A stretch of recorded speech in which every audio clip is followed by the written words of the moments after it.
What's up? It is 5:30 p.m.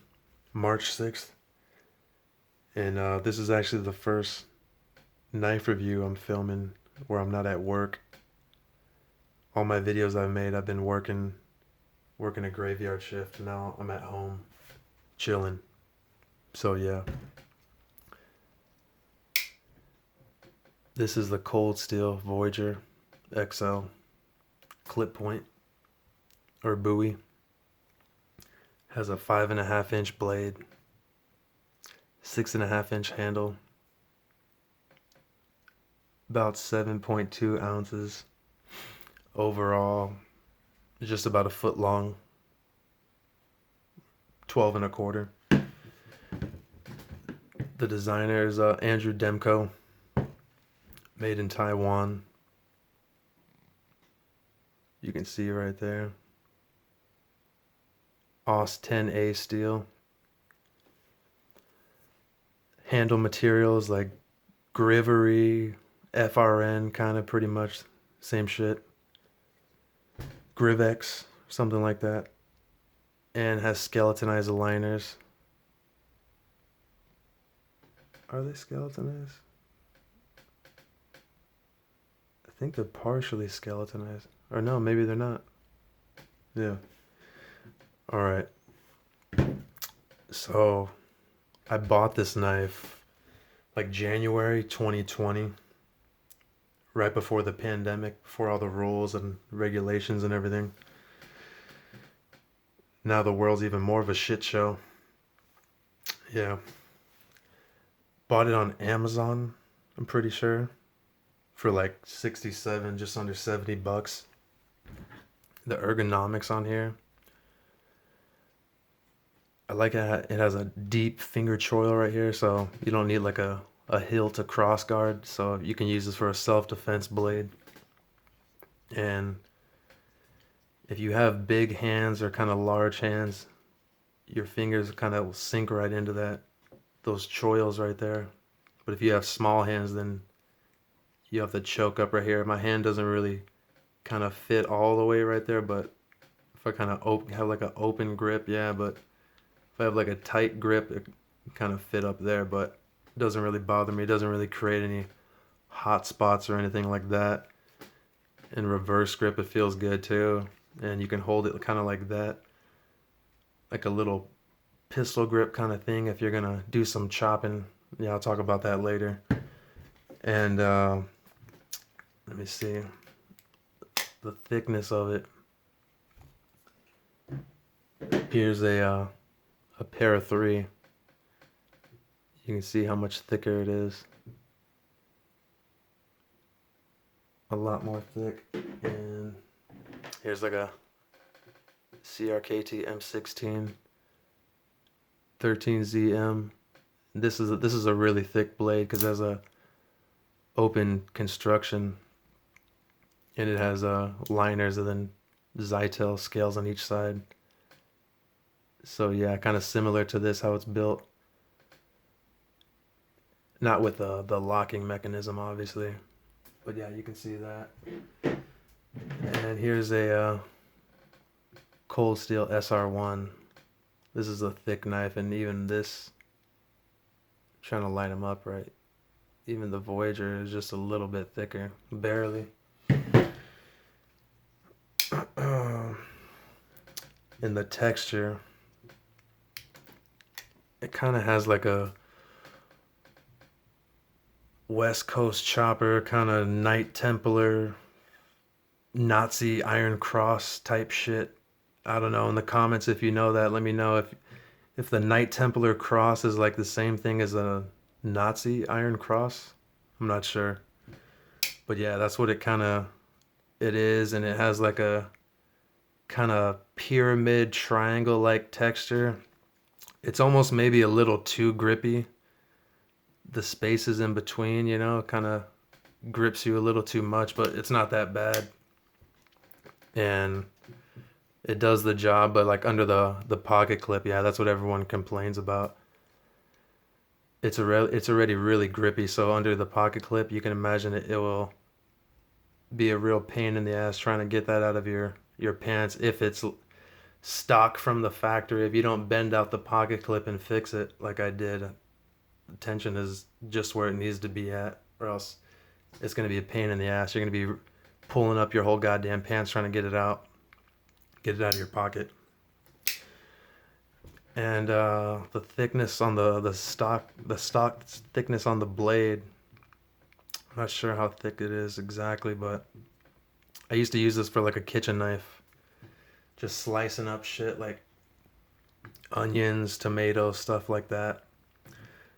This blade is probably slayed more ribeyes and tomahawk ribeyes than I can fucking count. It used to be my steak knife. And it slices really well. It has a nice thin edge when it comes to slicing up meat, but compared to a kitchen knife, it just, a kitchen knife is thinner. Geometry cuts. Steel just says how long. I got that from a big brown bear. Yeah, so it's a good kitchen knife, but just not the best slicer if you're trying to get some nice thin slices. You could get some, if you have a really razor sharp edge and you got some nice slicing skills, cutting meat and shit, then yeah, it'll do good. But I just had to end up using something else. Let's do a little size comparison. Here's the SR1 cold steel. And you seen this? CRKT M16 13ZM. This shit's a mouthful. And alright.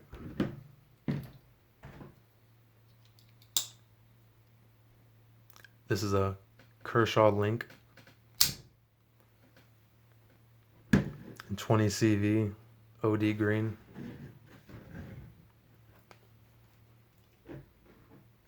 And here's a Para 3. Spyderco Para 3 S45VN with a MXG clip. Put that right there. And here's a Spyderco Chaparral. And my Victorinox Deluxe Tinker.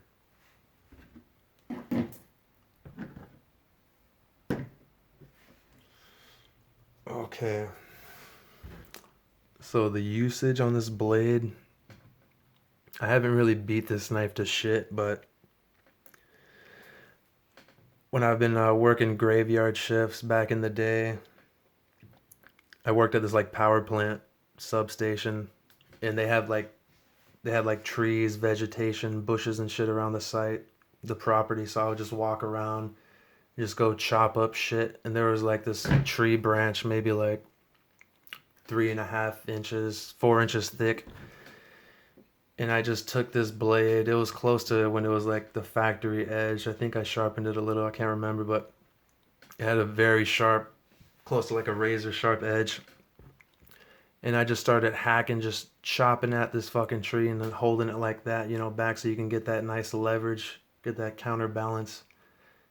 And maybe 35, 40 individual hacks, chops at this tree branch. I took at this, chopping it.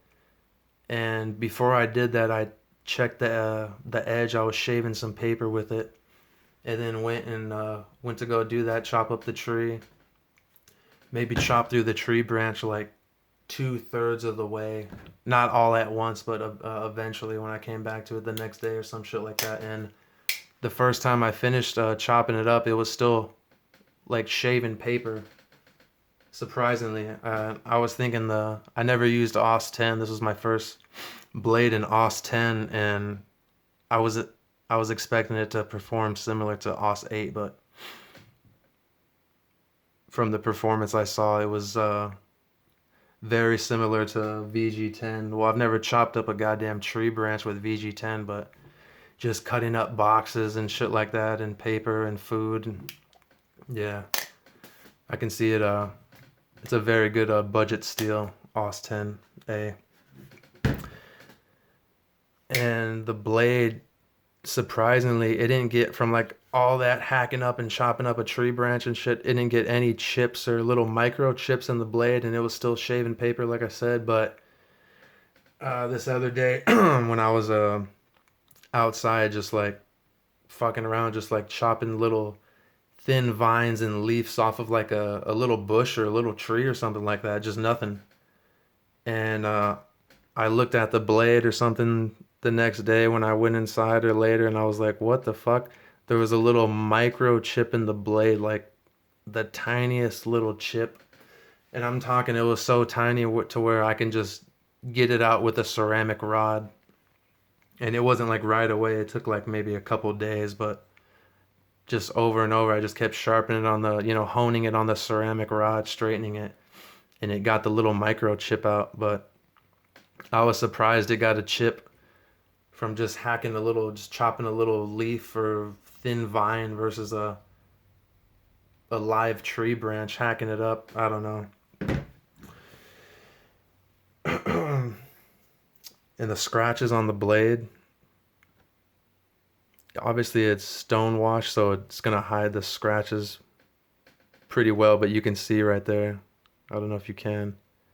Towards the tip of the blade, I scratched it on, I think on a sharpening stone. I'm not sure what I scratched it on, but yeah, you can see the scratches on it if you look really close. So the AUS 10A, from what I've seen, it can get little micro chips in the blade. Well, I think any steel can pretty much, but some steels are more prone to chipping and getting little micro damage on the edge like that versus other steels. But this is done pretty well from what I've done with it. And the pocket carry, I really wish it had a... I forgot to show this. I was going to do that for a blade comparison. There you go. I really wish it had a little thumb stud wave mod like the Tiger Claw has. That would be perfect on this knife, but I know you can put a little snaggle tooth wave mod or something like that. But I mean, from the factory, I wish it had something like that. I don't want to do something like that myself. Although you could make something. I was thinking of putting a zippy tie through there if you took out the thumb stud, but obviously that's too small, the opening. Yeah, you can do something like that, but like I said, they have a little thing already made for it in other cold steels like this. You can put that fucking snaggletooth little mod thingy on that too, the SR1. But I don't see the need to do that. In the pocket, you can see how fucking wide it is, so it does take up a lot of space, but for the size of it overall, being a foot long knife, 5.5-inch blade, it's pretty light for the size. 7 ounces, 7.2 ounces, and just that spot on the pocket clip. Maybe if you sanded it down or something like that, it would be better. But it really hasn't bothered me. I've had this knife for 2 years, and it's about the same age as my Spyderco Police 4 lightweight, and that one, I've maybe carried that one like 3 times more than I've carried this one, pocket carry time. So haven't carried this a bunch, but I have carried it a good amount within those 2 years, and pretty much carried it like a self-defense blade, but cut up some boxes, shit like that, paper, some apples. It's not the best for slicing apples. As you can see how thick it is. It has a nice thin edge, and if you get a nice razor sharp edge on it, it can slice well, but it pretty much slices apples like a axe chops wood. It's just gonna just separate the apple pretty much.